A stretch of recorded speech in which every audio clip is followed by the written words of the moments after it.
So I want you to think about some goals that you'd like to achieve, and I'd like for you to, let's say, break them up in 3 categories. Number 1, I want you to think about some personal goal you'd like to achieve. And I'd like for you to think about some career goal, some business goal that you'd like to achieve. And I want you to think about some social contribution, some impact you'd like to make with your life. It was Horace Mann who said, we should be ashamed to die until we've made some major contribution to humankind. I believe we live in the greatest country in the world that gives us an opportunity to leave our mark, to make a statement with our lives. And as you think about these goals, whatever those goals are, I want you to dramatically increase those goals. And I want to warn you, I don't want you to think about how you're going to do it. How is none of your business. The most important thing is just to increase those goals dramatically. I've found that most people fail in life, not because they aim too high and miss. Most people fail in life because they aim too low and hit. No one could have convinced me, being labeled educable, mental retarded, born in an abandoned building on the floor in Liberty City, poor section of Miami, Florida, failing twice in school, no college training, never worked for a major corporation. I did not know I can do what I'm doing right now. Never forget Mike Williams, my mentor. I think a lot of people fail in life because of the fact that they need some mentoring, they need some coaching. Repeat out to me, please. You need some coaching. Yeah, see, you can't see the picture when you're in the frame. I remember Mike saying, Les, you can do this. Mike, how, man? Wait a minute, Mike. How much am I going to be able to charge, Mike? Les, you could start out at $1,000 an hour. Mike, I don't make that working for 2 weeks. Come on, Mike. Man, I appreciate your belief in me, Mike. Look, Mike, I work for the Miami Sanitation Department, man. I've been a garbage collector. I've done door-to-door sales. That was great. And, I'm here as a disc jockey. That's good, Mike. But, Mike, I don't think I can do that, Les. You can. But Mike, I don't have any credentials. I've never written any book, anything, man. I'm not rich. How can I teach somebody to do something I've never done? But Les, why don't you just test yourself? Why don't you stretch, Les? Come on, man. Mike, I don't know. And here's something I realized. Write this down. Sometimes you have to believe in somebody's belief in you until your belief kicks in. I respect Mike Williams. Here, this young man, he saw something in me that I didn't see it, and strong analytical mind. And I looked at him. I always respected his thinking. And he looked at me and he made me feel special. And I said, okay, Mike. And I just kept holding on to what Mike said to me. I just kept holding on to what Mr. Washington said to me. I kept holding on to my mother saying, you're special, Leslie, when they said you're educable, mentally retarded. Mama didn't know what that meant. She only had a 3rd grade education. So she said, he'll be all right, or the hard head make a soft behind. He'll be fine. But she said, you're special, baby. You are special. And they kept saying that over and over again. Faith comes by hearing and hearing and hearing. And so here's what I want you to do. Let us say together, as you think about your goals and your dream, let us say together, it's possible. Together, please. It's possible. Say it like you mean it. It's possible. Thank you. Write that down. See, most people never achieve their goals because most people suffer from possibility blindness. They look around trying to think about the things that they don't have. Robert Roots, young man who wrote a book about success principles of the 3 little pigs. He said, it's not what you don't have, it's what you think you need that keeps you from being successful or happy in life. It's not what you don't have. See, I was focused on what I didn't have. Don't have a college degree, don't have any credentials, never worked for a major corporation. I was focused on the negative things. It said, negative things are the things that you see when you're not focused on your goal. What do you come with? What is it that you have within you that you showed up to bring? Hey, Les, you don't know, but my dream is a long shot. A friend of mine, Dexter Yeager, said, when the dream is big enough, the odds don't matter. I'm reminded of a great man when I was reading Time magazine talking about some of the great minds of the last century. They didn't mention his name, Dr. Howard Thurman, one of the mentors of Dr. Martin Luther King Jr., and also an advisor to Mahatma Gandhi and Albert Schweitzer. And he said, the ideal situation for a man or woman to die is to have family members standing around their bed praying with them as they cross over. But imagine, if you will, being on your deathbed and standing around your bed, the dreams given to you by life, the ideas that you never acted on, the talents, the gifts, the abilities that you never used.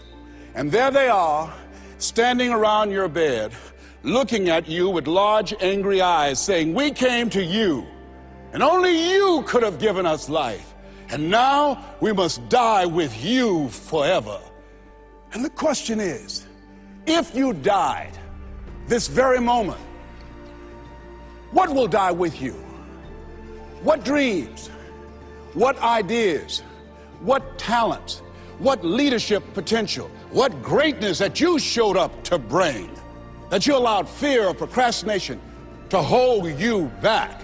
Perhaps that's why Henry David Thoreau wrote the words, oh God, to reach the point of death, only to realize that you've never lived, only to realize that you've never scraped the surface of your potential. Repeat after me, please, with power, feeling, and conviction. I refuse to die an unlived life. Yes, shake someone's hand on your right and left and say, live your dream. Yeah, I think we should all resolve. I refuse to die an unlived life. Don't worry about the odds. You survived 1 out of 40 million sperms. You will never have those odds again. You beat those odds, you can win anything. Here's something else stop most people. You know what it is? Failure. Let us say together, I will fail my way to success. Yes, write that down. I will fail my way to success. See, 8 out of 10 millionaires have been financially bankrupt. 85% of people allow their fear of failure to outweigh their desire to succeed. And I believe that the reason that most people go so far in life, and stop, Maya Angelou said it best. She wrote a poem. She said that most people go so far in life and then they park. They pull off the highway of life. Especially when they get some hits, especially when they've been rejected, especially if they have an illness, especially if they lose something, they park. And I take it further. They don't even turn on their emergency lights. It's not because that they are broken down. They don't want anybody to stop and say, hey, look here, I've got some jumping cables in my trunk. You need a jump? Hey, look here, there's a service station ahead about 3 or 4 miles. I have a can. I can take you up there and get some gasoline. Oh, no, I'm just fine. I had a talk show once, and highest rated, fastest canceled talk show in the history of television. Well, at least I had one. And I was excited. You know, when time I came into television years ago, television was based upon conflict and controversy. So I said, I want a solution-oriented talk show. First concept of that kind. High ratings. And the syndicators say, you just got lucky. Come on, let's do these other type of shows. You can be a Jerry Springer. Oh, no, that's not why I came here. No, I believe that we live in the greatest country in the world where we should hold ourselves to certain standards. I'm not going to come here and sell out on who I am. I'm not going to compromise. I'm not going to lower my standards for you. No, that's not why I showed up. And so they fired me. Security walked him out. I said, I can walk by myself. But let me tell you what happened. I took a hit and I parked. It wasn't that I didn't have the ability to do more. My concept was good. But what happened when I took the hit, when they canceled the show, I canceled myself. When they said the show is going to be taken off television, it won't work, I told myself, Les, you can't succeed in television. And I parked. You know what I did? I went back to my comfort zone. As a motivational speaker, at least I'm doing better than most people. That's nothing to compare yourself to worse that other people are doing and then make yourself feel better. No, I parked. I didn't have my emergency lights on. I didn't want to show up on the radar. I'd parked. You know how long I parked? I parked for 10 years. Do you hear me? Now, unlike Regis Philbin, when his shows were canceled, he kept going. He kept going. He kept going. And he got other shows. I bet you somebody gave him a push. Somebody said, hey, you need a lift? I didn't even make that an option for me. I got off the highway. I went back to my comfort zone, and I parked. The show failed, and I identified myself as a failure. And guess something happened. One day, just flipping the channels, looking at PBS, and saw Wayne Dyer, my friend Wayne Dyer. And boy, I said, Wade, we're both in our 60s. Wayne is still doing it. Wow, the little hair he has, it's gray. He's still there. I said, hey, I've got some more stuff in me. I've got another PBS special in me. I've got some other ideas. You know, Oprah and Phil, they're doing my stuff. Maybe I need to come back out here. And I went back and started calling PBS and different people. They said, Les, what happened to you? I said, well, I didn't know whether or not anybody would be interested in me because the show was canceled. No, you had some good ideas. And when they said, yeah, we would love to do a show with you, I said, you would? They said, yes. And when I went into the studio and people that worked with 10 years ago, they were still there. And I said, you guys, you know, do you guys still have it? They said, we have it. Do you have it? I said, I think so. And I did the show, and I wasn't as good as I was 10 years ago because I was off the highway. I'd gotten off the highway of life. I'd been parked for so long, it's taking me some time to get my strength back, to find my power, to get my confidence back. But at least I'm back out there in the game, determined to dry empty.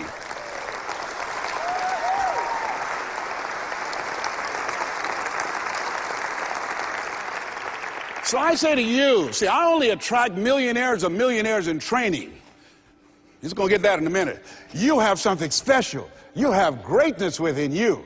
And the only reason you're here, you are my assignment. You can feel me. Some of you feel me right here in your heart of hearts. And my goal is to get past your mind and into your heart. So it's necessary that you have the mindset that I can do this. You've got to begin to believe and to fortify that belief and feed that belief by listening to tapes, going to seminars and workshops, by challenging yourself, by stretching yourself. It was Osborne who said, unless you attempt to do something beyond that which you've already mastered, you will never grow. And as you begin to challenge yourself, you'll discover some things about yourself that you don't know right now. The other thing is you begin to look at yourself, look at your dreams, and begin to experiment and stepping into your greatness. One of the things is very important. Whatever goals and dreams that you have, repeat after me, please. Make your move before you're ready. You have Price Pritchett, who's a great motivator and trainer. He said, make your move before you're ready. We're instructed in life to walk by faith and not by sight. See, you want to really begin to stretch yourself. You want to become a risk taker. You want to raise the bar on yourself. Most people won't do that. See, most people engage in low-life living, low-risk living. Viscott said, if you're not willing to risk, you cannot grow. And if you cannot grow, you cannot become your best. And if you cannot become your best, you can't be happy. And if you can't be happy, then what else is there? I like what Helen Keller said, life is short and unpredictable. Eat the dessert first. And so, you want to begin to take some chances. You want to begin to challenge yourself and make it okay to fail and learn from your failures. Don't allow fear of failure and the allure, the attractiveness of playing it safe in life to draw you in. You can't get out of life alive. You've got to die to leave here. Other thing is you look at yourself, look at your dreams, detoxify your life. Write that down. See, I think that most people never achieve their true goals in life because they're surrounded with too many toxic, negative, energy-draining people. You've got to look at the people in your life and ask yourself the question, what is this relationship doing to me? How is it impacting my life? Am I a better person? Sidney Poitier wrote a book called The Measure of a Man. And it's powerful, but I encourage you to get the tapes. I love his voice, and he said something in there. He said, when you go for a walk with someone, something happens unconsciously. It's not spoken. Either you adjust to their pace, or they adjust to your pace. Whose pace have you adjusted to? See, you want to surround yourself. My daughter, Ona Brown, who's a speaker and coach, she says, call forth your team, but make sure these are people that you can learn from. I'll never forget, I'm on a special board with a Bishop T.D. Jakes, and we went into a board meeting. He looked at everybody before opening the meeting. He said, as soon as I know as much as you do, you're fired. And with that, the meeting is now open. Everybody continued to learn on that board. Trust me that. A friend of mine, Dennis Kimbrough, motivational speaker out of Atlanta, he said, if you're the smartest one in your group, you need to get a new group. So as you look at yourself and look into the future, call forth your team. George Fraser says your network determines your net worth. Who do you allow to be in your ear? What kind of relationships are you developing? Are they an asset to you, or they are a liability? Do they elevate your spirits, or do they tear you down? They get two types of people: nourishing people and toxic people. Nourishing people, they bring the best out of you. They encourage you, they inspire you, they hold you accountable. Toxic people, they are critical people, always telling you what you can't do. They're always measuring your possibilities based upon their failures. My mother said, never let anybody tell you what you can't do, son, especially if they haven't done it. They don't know what's possible for you. So as you begin to look at yourself, begin to identify the relationships that you communicate with most and say, hey, is this relationship helpful to me? And then think about some people that you need to bring into your life that you can learn from, that you can grow from. I joined the National Speakers Association when I decided that I wanted to speak. I wanted to be around the people that were doing what I wanted to do. I'll never forget when I saw Dr. Norman Vincent Peale. He said, you have something special. You have greatness within you. And you can do more than you can ever begin to imagine. And here I am.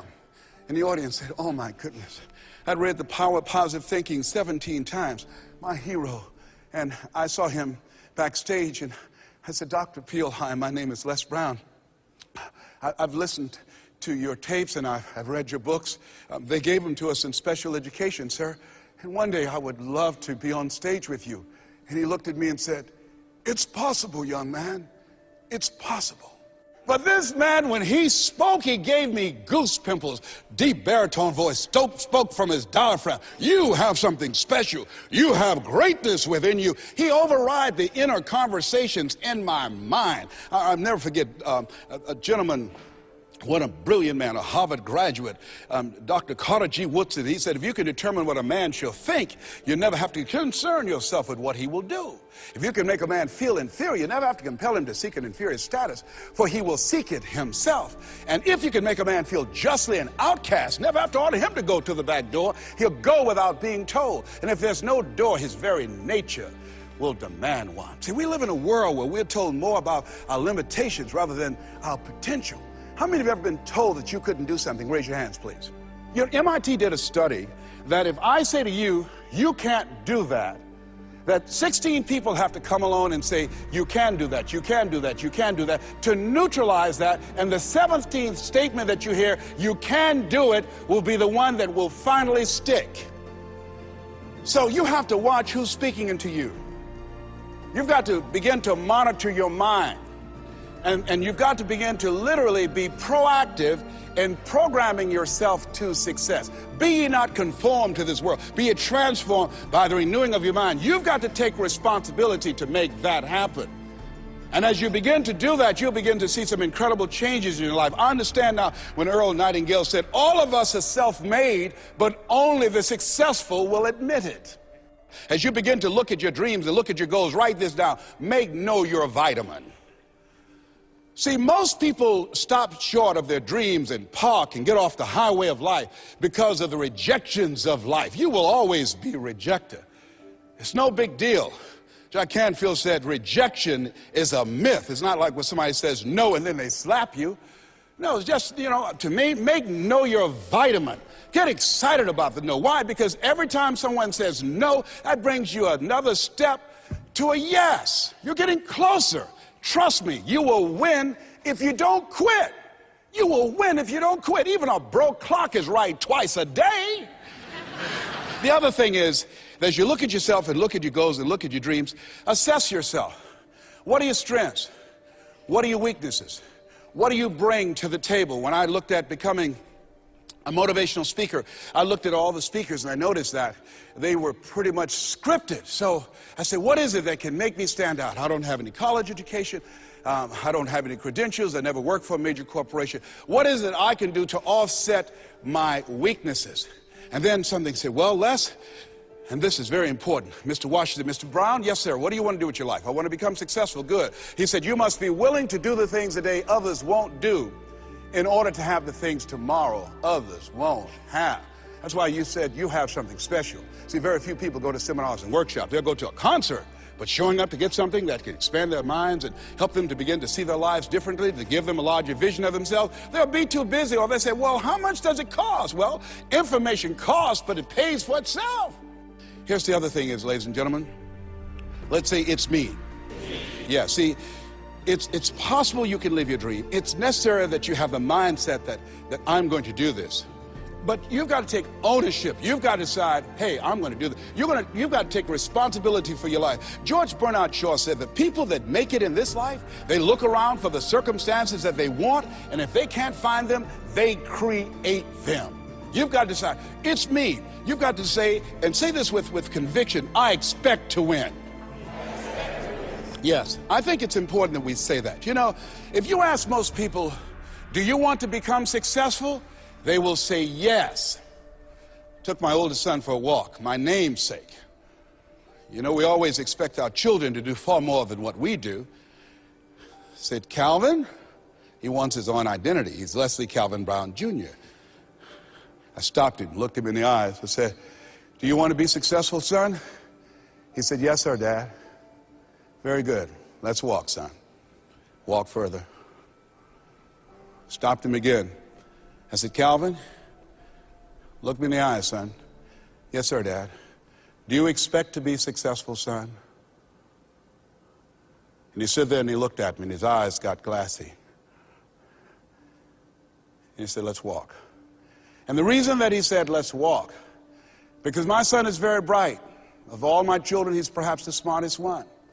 But Calvin now, over 30, Calvin now, a single parent of 2 daughters, good father. Calvin, now at this stage of his life, he's behind on his dreams. A lot of talent, a lot of abilities. Very conservative. One of those people, great mind, but he just hasn't developed that, you know, things that we want our kids to have that, I want it. Calvin, you got to kick it up a notch, son. You never thought you'd be in your 30s. You got to kick it up a notch. You got to increase your energy in order to live your dreams. You can't be casual about your dreams. Bill Bailey said, if you're casual about your dream, you'll end up a casualty. Shake someone's hand on your right and left and say, kick it up a notch. Yes. You got to kick it up a notch.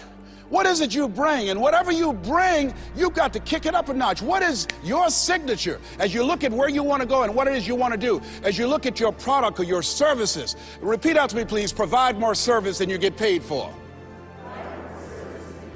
Yeah, see, that becomes your signature. When you look at your goals and look at where you want to go, at your products, at your services, at your industry, you want to set some high standards for yourself. I like what Henry David Thoreau said, do not go where the path may lead, but go where there's no path and leave a trail.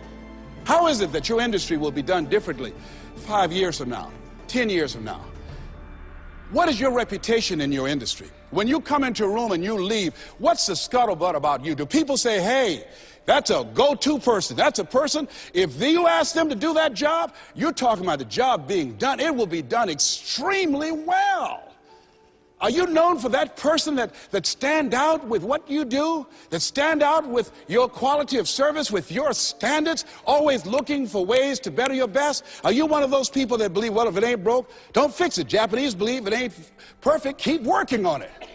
Are you willing to keep working on it? Are you willing to realize that you have not done your best stuff yet, that you can better your best? You've got to take responsibility for that. And now let's go to the next level. Not only is it possible that you can live your dream, Is it necessary that you call forth your team and surround yourself with people that you can learn from and grow from? That you must work on yourself and monitor yourself and train yourself? That you've got to begin to take total responsibility for the outcomes that you want to produce in your life? But let us say together with power and conviction, it's hard. Yes, ladies and gentlemen, living a dream, changing your life is hard. It's hard when you lose all your money, when you've given it the best that you have, when you have some major setback. It's hard. When a doctor looked at me and said the three horrible words no one wants to hear, you have cancer. It was hard to mobilize my mind and spirit, to listen to tapes and music and read scripture and be around other people and seeking out other prostate cancer conquerors to believe that I could do this. It was hard. Never forget, my son said, "Daddy, are you going to die?" "Why are you asking me that?" "You're not going out much. You're not the bubbly personality that I know you to be. You're not talking much. You're spending a lot of time in the room by yourself, Dad. Are you going to surrender? Are you giving up? Are you going to let that doctor's opinion become your reality? Will my daddy see me graduate?" Yes, son, yes. I'm going to fight. No, I don't think it's my time yet. I'm going to see you graduate, but more than that, I've got some other things that I'm going to do with my life. And I thank you for asking me that. But I must tell you that I'm scared. I'm scared.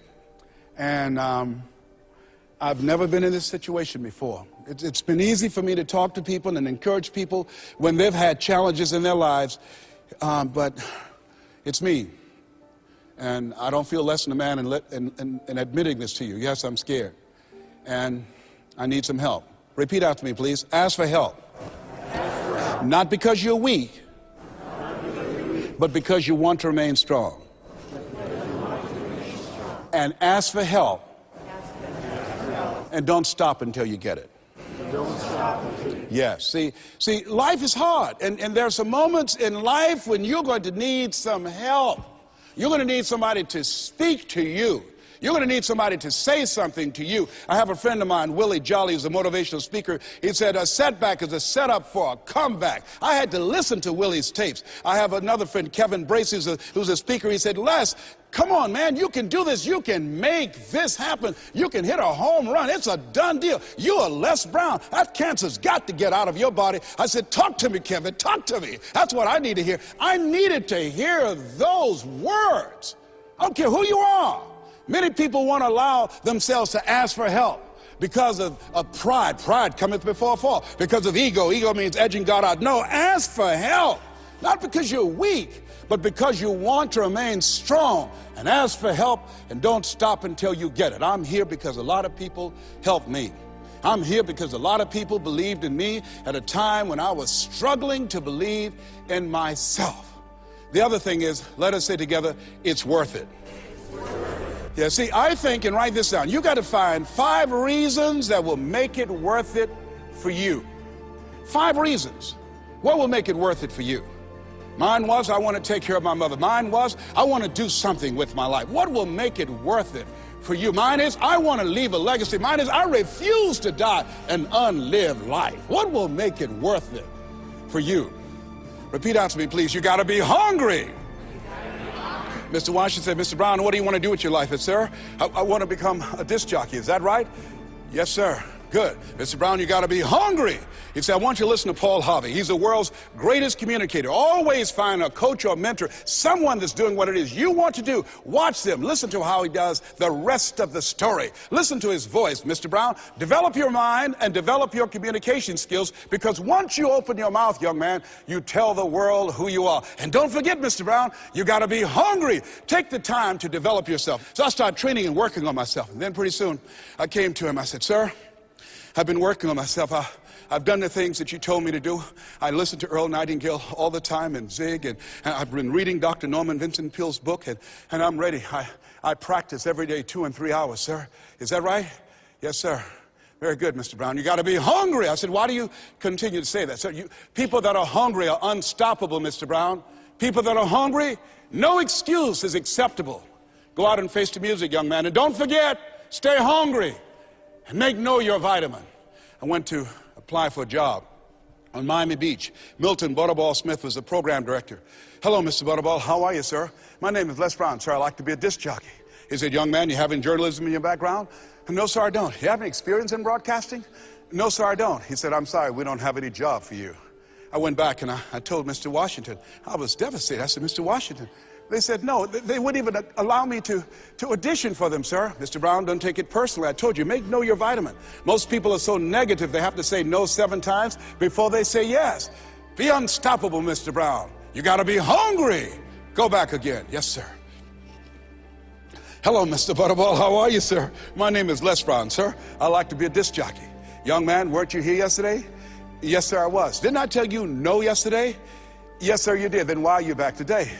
Well, sir, I didn't know whether or not somebody was laid off or somebody was fired, sir. Nobody was laid off or fired. Now get on out of here. I came back the next day.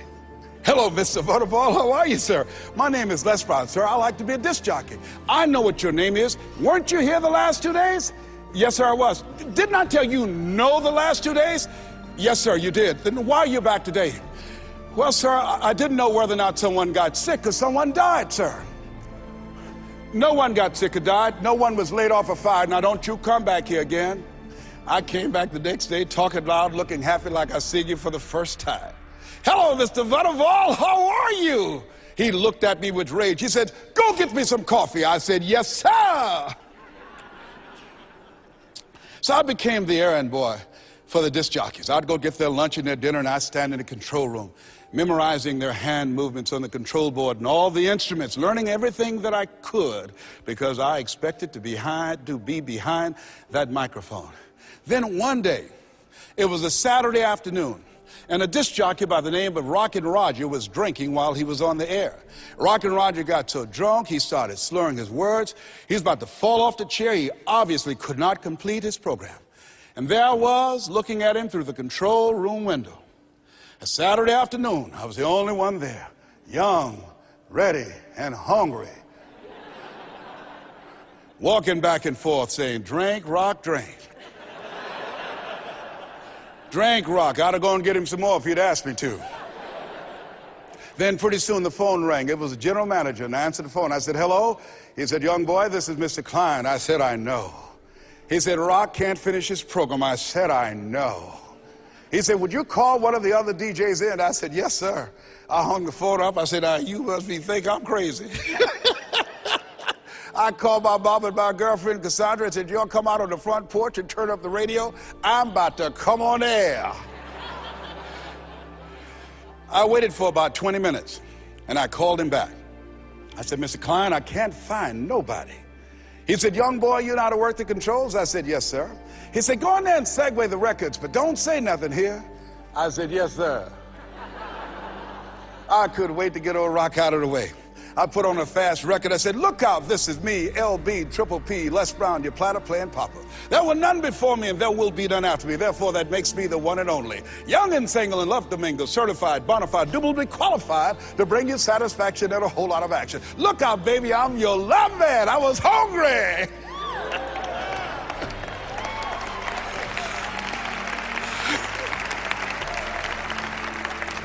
The people that want to step into their greatness are hungry. Shake someone's hand on your right and left and say, you got to be hungry. What is your legacy? What will your statement be? Resolve every day. Read it every day. I refuse to die an unlived life. I like to leave this with you that Mama used to love to hear me say. She said, boy, say that thing for me, and I dedicate this to you, to the greatness that's within you, because it's there. And it says simply this: if you want a thing bad enough to go out and fight for it, to work day and night for it, to give up your time, your peace, and sleep for it. If all that you dream and scheme is about it, and life seems useless and worthless without it, and if you gladly sweat for it and fret for it and plan for it, and lose all your terror of the opposition for it, and if you simply go after that thing that you want with all of your capacity, strength and sagacity, faith, hope, and confidence, and stern pertinacity, if neither cold poverty, famine, shall go, sickness or pain of body and brain can keep you away from the thing that you want, Have dogged and grim, you besiege and beset it. With the help of God, you'll get it. This has been Mrs. Mamie Brown's baby boy. God bless you and God bless America. You have greatness in you.